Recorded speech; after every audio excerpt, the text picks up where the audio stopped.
pour une expérience tout à fait particulière. Avec les autochtones en conservateur, nous voulons en fait démontrer que les peuples autochtones ont la compétence, mais ils ont aussi la connaissance. Compétence et connaissance pour gouverner la nature. C'est ce qui explique ces images que vous voyez sur le PowerPoint, où les gens se concertent, une concertation communautaire, ont chacun un mot à dire. C'est cela la méthode de recherche participative.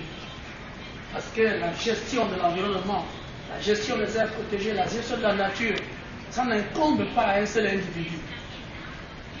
Les hommes, les femmes, et même les jeunes qui commencent déjà à entrer dans l'âge de la sagesse, ils sont impliqués.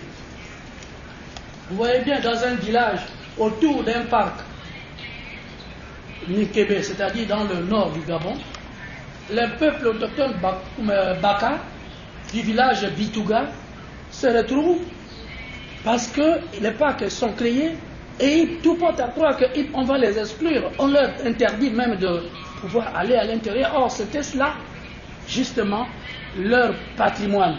C'est là où ils puisaient pratiquement tout qui faisait leur vie. Mais aujourd'hui, le peuple le fait et, avant de rencontrer le gouvernement, ils doivent concevoir une carte pour dire que nous avons des intérêts à l'intérieur de ce parc qui a été décrété parc national. Vous voyez bien cette carte, c'est la carte du Gabon, à l'intérieur de laquelle les 13 parcs nationaux sont clairement définis. Par le titre, nous voulons montrer que là où il y a les autochtones, la conservation est mieux faite que contrairement à là où il n'y en a pas les autochtones. Voilà l'exemple d'un parc national où il n'y a pas d'autochtones.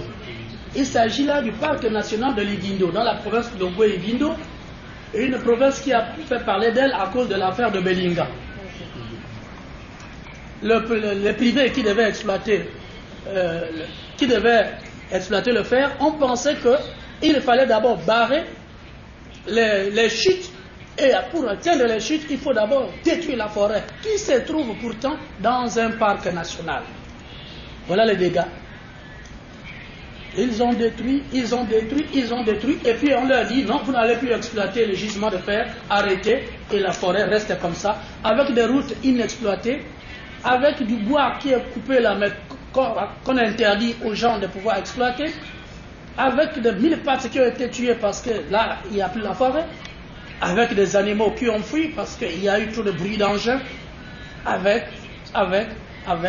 et c'est cela, la triste réalité.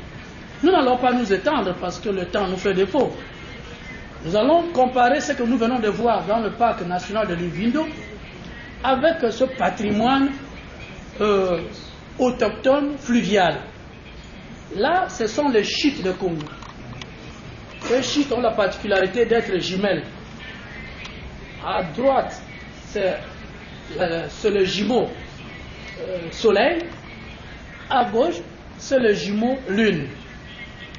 Et on ne va pas dans ce parc fluvial n'importe comment. Si vous êtes dans le péché, entre guillemets, n'y allez pas parce que vous n'allez pas revenir.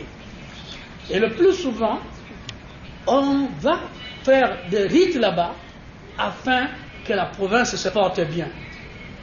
Donc voilà présenté deux types d'exemples où nous disons qu'il est important de pouvoir imiter la manière dont les peuples autochtones se sont toujours familiarisés avec la nature, où ils ont formé pratiquement avec les écosystèmes, avec la biodiversité. Comment ils sont restés longtemps avec la biodiversité, avec les écosystèmes, sans les détruire. C'est des exemples qui doivent faire école aujourd'hui, au moment où le débat tourne autour de changement climatique, il y a le réchauffement, il y a tout ce qui se passe, le raid. Mais pourquoi ne pas impliquer les peuples autochtones? Non. Aujourd'hui, ce n'est pas notre débat.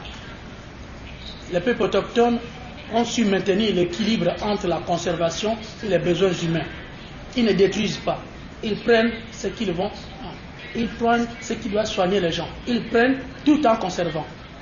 Aujourd'hui, l'idéal est que les peuples autochtones soient impliqués, je vous l'ai dit, associés dans la gouvernance des aires protégées. Merci, Monsieur le Président.